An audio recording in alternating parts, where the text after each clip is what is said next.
Welcome in, guys. How we doing? We got Gov back. We got Donnie. This is the Super Bowl or the championship week, I guess they're calling it, for the UFL this week. It's sponsored by Underdog. It's their big push. I think it's going to be a great game. We said it like one of the problems with this league was how small the league is in terms of teams. They're working on changing that this offseason. We should see an expansion team. So I think the league's actually really healthy. And mainly part of that like lull in the season was just like some of the non-competitive games because of seeding. And I think that will be changed next year. And I was like very impressed with the game. I thought we saw really good games. They were really competitive. And the commissioner came out this week and said a really encouraging comment. He basically said like the one really encouraging thing about the UFL is we're not hearing anything more about like, oh, well, this is on at this time. Like the UFL basically has established themselves as a spring football league. They're not trying to find their identity. I think that's huge. So I think it was a good success this season. We didn't have any big splash weeks. I mean, last year we had like one really information gap where we really cashed in, but maybe this is that week. I did kind of want to mention, if you look at the bankroll, I've had a dip in the bankroll, like I'm going through a low spot. And I think that's very valuable to like mention off the top. And that's part of the reason I do it, is just to have transparency and show you how real people build. Like we are real people. We play this on a daily basis, and you're going to have weeks where you just don't cash, and we have really good lineups. Last week we had a really good UFL lineup. We had one guy didn't perform the way we thought he was going to perform. He literally stepped out of the end zone. Could have scored a touchdown, stepped out. The running back scores, the wide receiver doesn't. Mariner doesn't get there.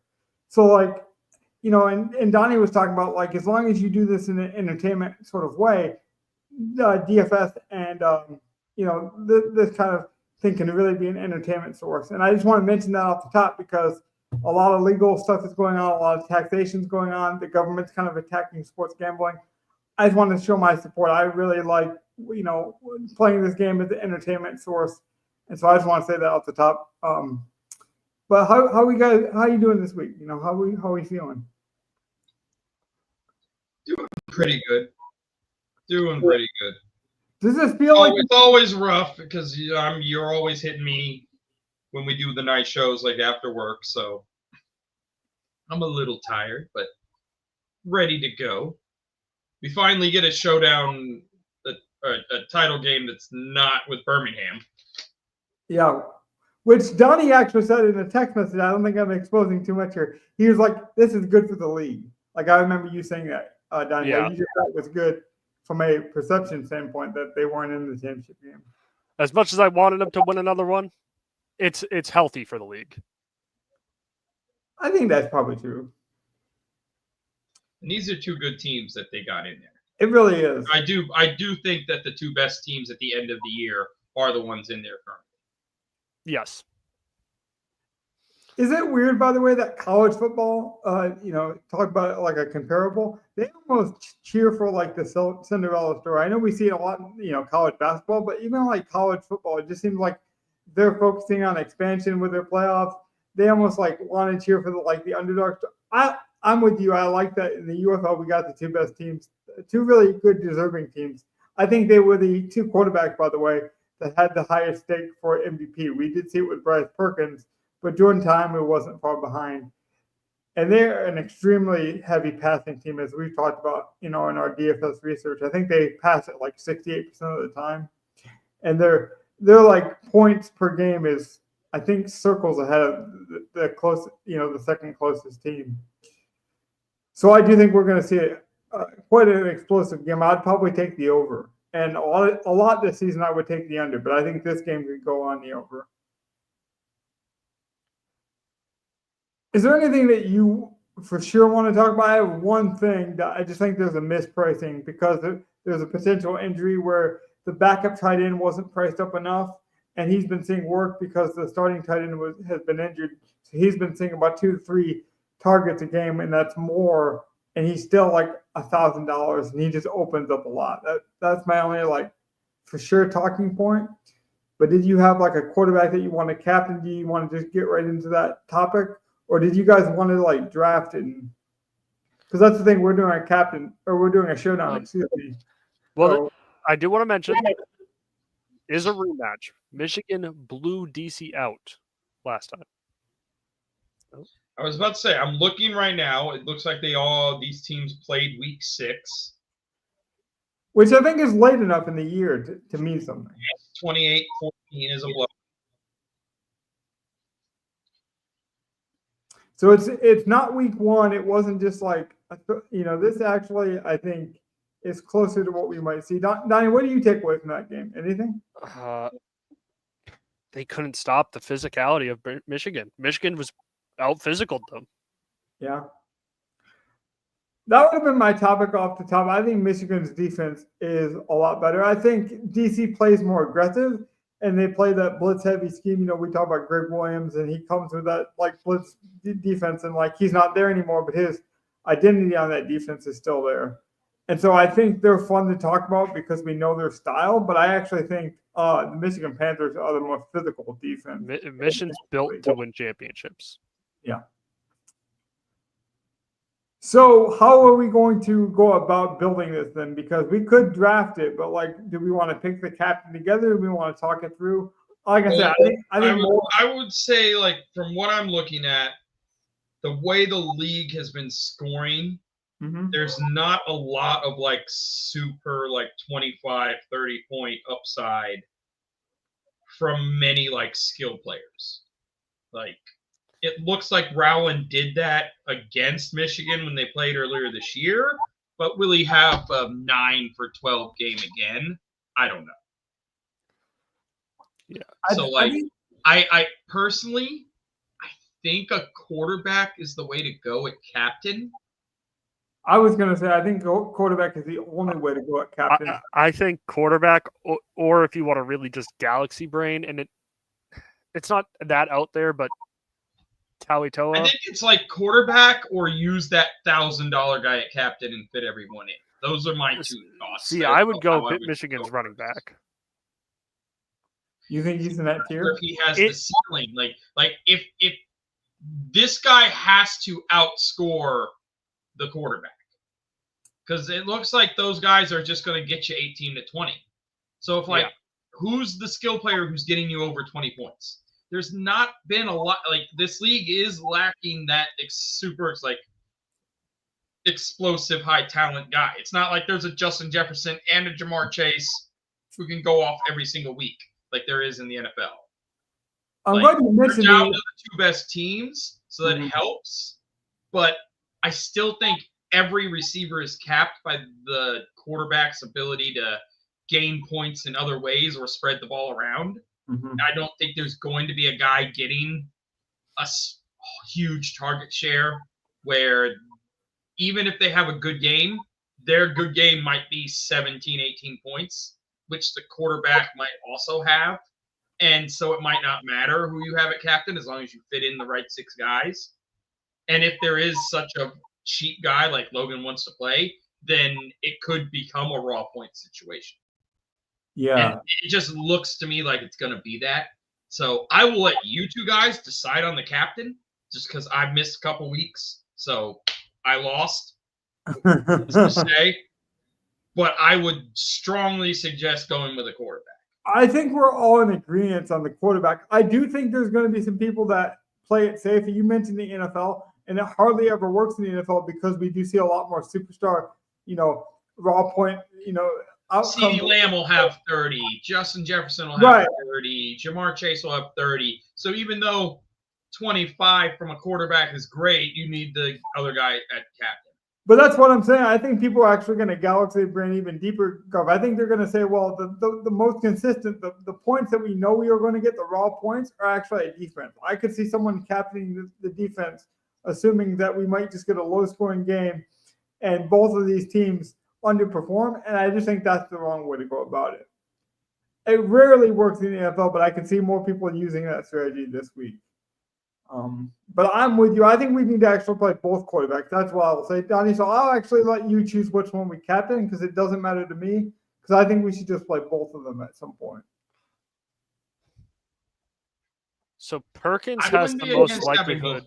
Yeah, Perkins has the most likelihood to be benched. We agree on that, right? I mean, I didn't think you'd mention benching, but I guess we did see Smith get benched, and I didn't expect that last week. So that is a good Etling call. had 6 attempts last week. He did. I mean, 12 pass attempts. Well, no, when was that? Week 10? Is that last week? No. That was a week prior. okay. This is technically week 11, I believe, if you were going to count by weeks. This is week 12, technically. Is it? Yeah. Okay, so no, yeah, I am mistaken. So Etling didn't get an appearance, so that's good. But in that week 10 game, he did throw 12 passes and get 6 rush attempts. So, like, That was benching for non-seeding purposes. yeah. I'm assuming he played the second half. So, like, I think it's Tamu and Perkins. I just don't know which one you put at captain. Probably the cheaper one just to save. But Well, I like the rushing build upside. Which I one? might build with Tamu, and then if I need the money, I'll switch him and Perkins and see if that's enough. I love the Perkins rushing upside. But Yeah. See, that's why I like both of them, because I really do think they're the best quarterback and running back for their teams. Like, truly, I mean, they both are dual threats. We mentioned off the top, but I'll mention it again. I'm not afraid. These are the 2 MVP candidates we're talking about. Like, I don't think you could go wrong. So, Donnie, do you have you're leaning Perkins then? I have built every week, basically starting with Perkins and Talitoa. I virtually just don't see how I don't go and stick with Perkins. At this point, it's won for me. It's worked. Yeah. So that's just my personal bias, and it will bite me eventually. Well, yeah, I literally it's a coin toss for me. And Gov just wanted to play quarterback. Even he's missed a couple weeks, and he just saw the value at quarterback. So I think we can move on from here. I think we pretty much talked that one out as thoroughly as it needs to be. Quarterback's the play. Perkins captain. Okay. Now, do we play both? Yes. In my opinion, yes. Then put Tamu in. Okay. Now, do I play the raw value of the backup tight end who's basically served as the number 1 tight end? He's still he's more of a receiving tight end than the original tight end, who is more of a blocker, who hasn't played in a couple of weeks.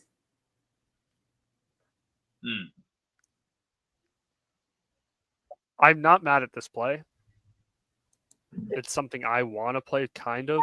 And I want to mention, like, I think I want to get that as the tight end's name. Isn't it like Bohannon or something?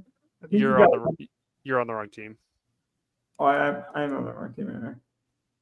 I want to say he got a cup of coffee in the NFL. I remember. Yeah.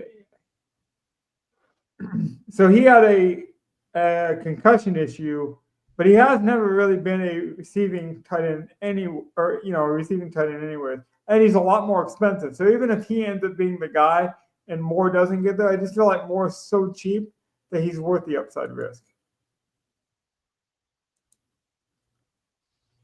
Do we have any pushback? Do we want to try to not play it first? We could do that. I mean, we could try to build it and see what else it has. I haven't done that, so it could be a good thought exercise just for me to work through. Is the idea, like, if we didn't play him, is the idea like he's a bad play? Is it an ownership thing? Like, because I'm jamming him in all my lineups. I'm almost viewing him as, like, to do what I think you need to do optimally. I think he's a must, but I'm just curious to see why you. Okay, here's some news before we do anything else. No Matt Colburn this week. He's out. And Colburn played last week, so Colburn was the backup running back definitively last week. Yeah, and he got touches. So, like, this is actually injury related or some kind of benching. Yeah, this is injury, I believe. So now you're going to get McCray. Yes, McCrary, and he's personally, I don't think he's He has been super inconsistent. You cut out there, Donnie, so I'll fill in for you. Yeah, I don't like him. You're back now. Yeah. I don't think he's very talented. And this is the UFL, so we can just throw the kickers right out the window. 100%. Not going to play a kicker. Can't play a kicker. Shouldn't even be in the goddamn pool. My God. The extra point thing does take them out, right? Like as funny as it sounds, like the extra point really does Yes. give you a boost in NFL. So mind you, because we're gonna get a lot of casuals. Like this is kind of why we do this podcast. There'll be people that play in, the championship round that don't normally play.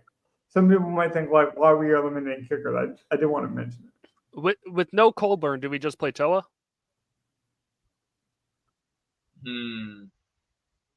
I think raw points wise, he that's why I want to play more. Like I'm not playing more because I think he's a good play. I'm playing him so we can jam in guys like Tower. So like those three will be the highest scoring, in my opinion. No Colburn, so no one's taking the goal line rushes, really. Unless it's Perkins, who's our captain. And that's kind of how I'm playing it. Like I even had a personal lineup where I played a lot of Perkins and didn't have to bring him back with anyone because I'm like, I think you could see like a 80-yard, rushing game from Perkins. I'd still want to have one bring back with him, one correlated person. Yeah, I think I had one, but I didn't. Now I might make sure if that's what you think, I might not play Tua. I might put my money in other guys. Yeah. But they've consistently this year both scored around 20. They both averaged around 20 when they have a good game. And they play well together. To that point, Donnie, that's how I played. I did do it as a bring back where Perkins just has some dump offs. And I just think those two guys are going to score the touchdowns for me. I do like Toa. I will say that. And I think that's why we play a guy like Moore. Like again, and they've shown if they have the lead, they will just pound it with Toa, pound, and they won't even let Perkins run. If we have this, then if I'm wrong about these three guys, you basically have to have a Moore in there to make this work. And then what do we need from him? One catch and he pays off his price.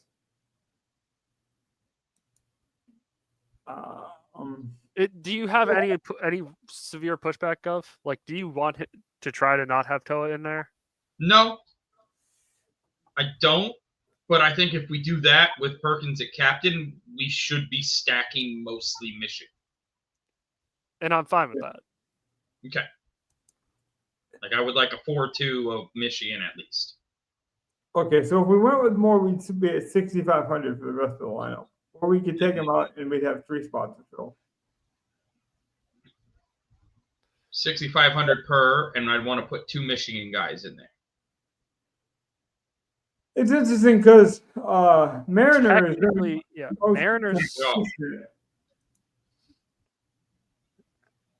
Mariners had a couple bad weeks. But he's had a couple bad weeks. He's one of the most consistent wide receiver for them, but he's had a couple bad weeks. Correct me if I'm wrong, Donnie, but Turner's been their most explosive. He's been very hit and miss, but he's been their most boom guy, right? He has the highest yards per catch average. He has a couple weeks with over 20. I mean, and they use 2 tight ends. They rotate their tight ends. Is essentially what I'm saying. Not that they use 2 tight end sets. Are you against using one of their defenses? It's showdown. I'm not. I don't think you should captain like I mentioned off the top, but I'm not. No, I wouldn't do that. I'm not crazy. I think there's some safety in playing it. Without there being 4K kickers, could the 5K and 4,400 defense that have that 7-point floor? I mean, yes, they can get you 0 if we have a shootout. Yeah. But do we expect a pure shootout in this game? Well, to that point, that would be, I think, with the 4-man core we have, that's the next question we got to have. Is now what's the game script? And that's going to determine the last 2 guys we want to put in. That's a good point because Mariner's been the most consistent, but last week he got 4 points, and I expect the defense to get more than 4. And the weeks that we did win in this league, the amount of differences in lineups is very small. So 1 or 2 points can make a huge difference. So if you're talking about a defense that already has a consistent floor, and you most like we might not get a big score out of them, but we know we probably won't get a 0. Those And two we could. Some of these defenses have gotten 20-point weeks, so it's like we could be getting the special teams touchdown, the pick 6 in the championship game. Like I wouldn't be against going with a defense and someone else right here. If we're going defense, we have to go Michigan.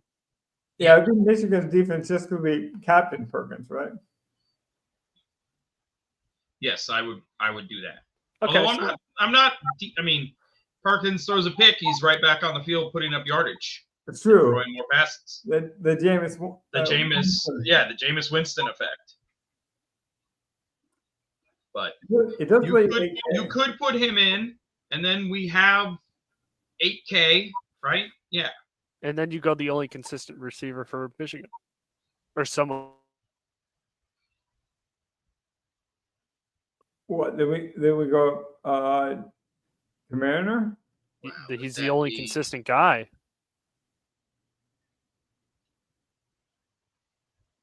Yeah. Do we think Ty Scott's going to play?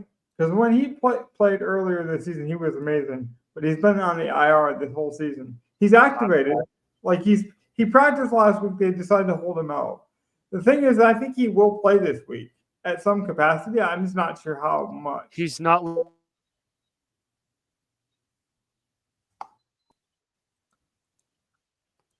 He's listed as a backup. There you go. So yeah, I just want to mention him because he's expensive and he has the IR tag. So I just want to mention, like, in case people haven't done their research. I think he's a good player, but I do think he's banged up. I wouldn't play him. So it's Mariner, and then would we make any changes?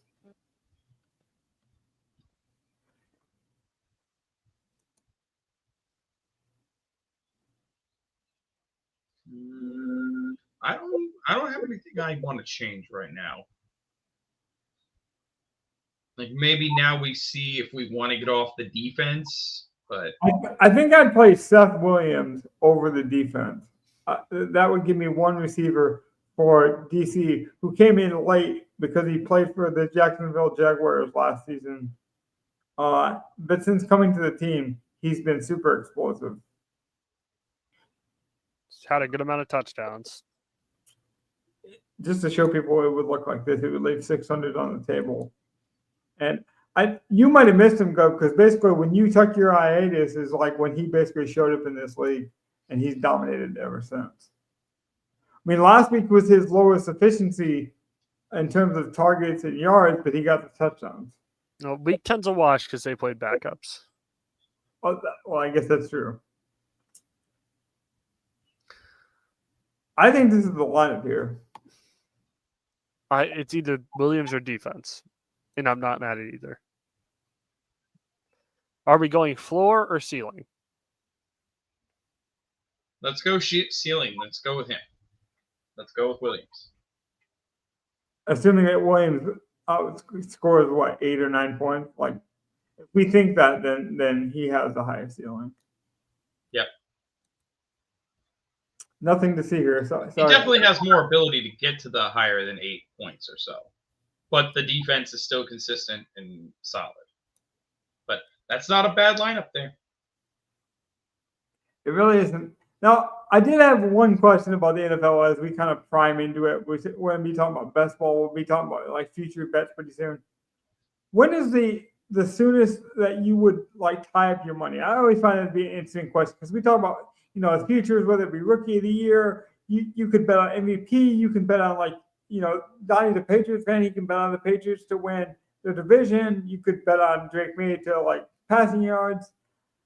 I'm always very iffy. Even like the year I won some money on the Lions future when they won the division that year, and I think I bet them to have like 6.5 wins.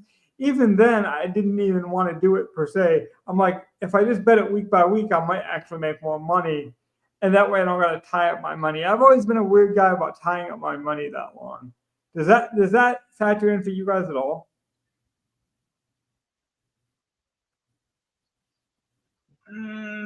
I mean, not really. like I've already like before I joined the league, I would have gone through that thought process. So it's like, okay, whenever the league, say for whatever site they use to like. No, I'm talking like money.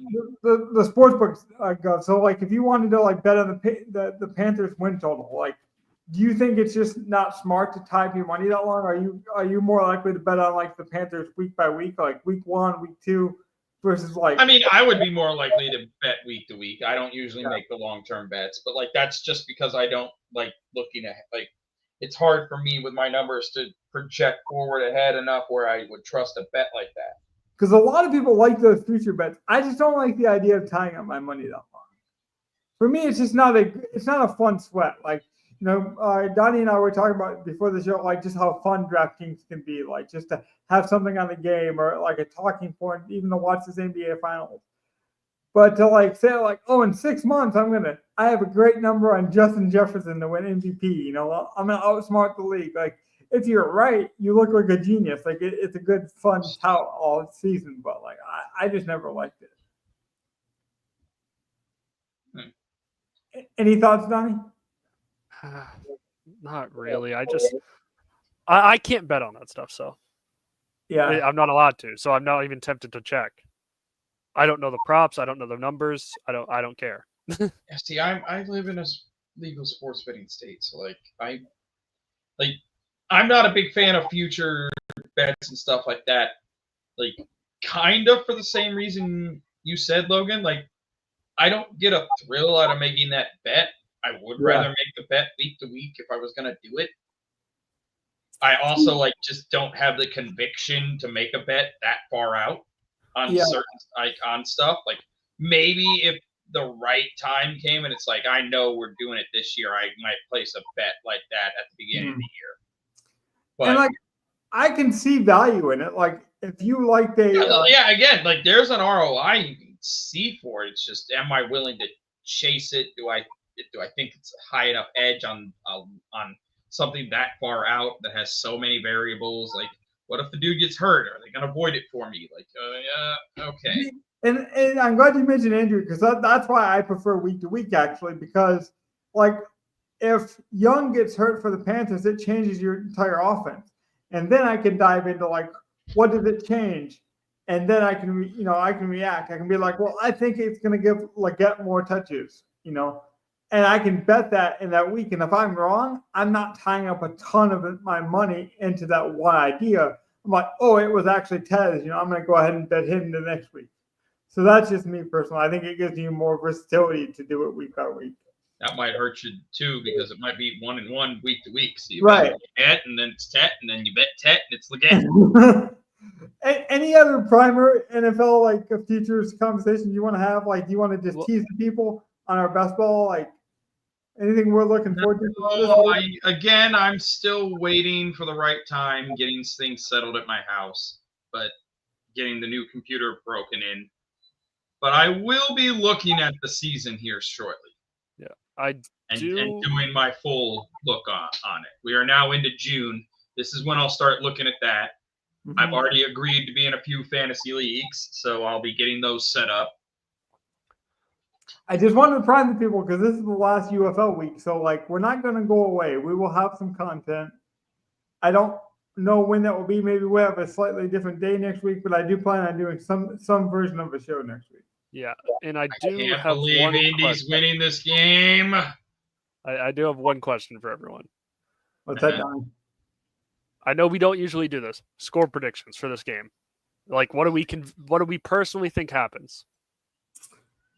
Well, I actually had the Pacers to. I'm talking UFL, but. Oh, I'll just tell you my Pacers. But I had the Pacers about +2.5, so I think this will be a close game for the NBA Finals. But I do think that the Pacers will hang on to this game at home. Go 3-1. Yeah, but I could see the series still being close. Like, I'm not ready to say if they won this game, it's over. I think OKC has some fight left in them. I hope so.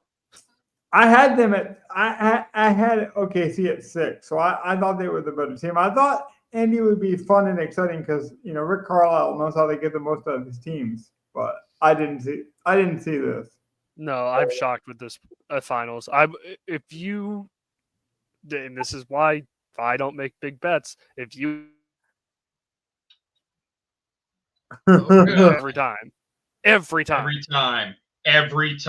know. Every time That's where we lost you, Johnny. we heard nothing you said except every time.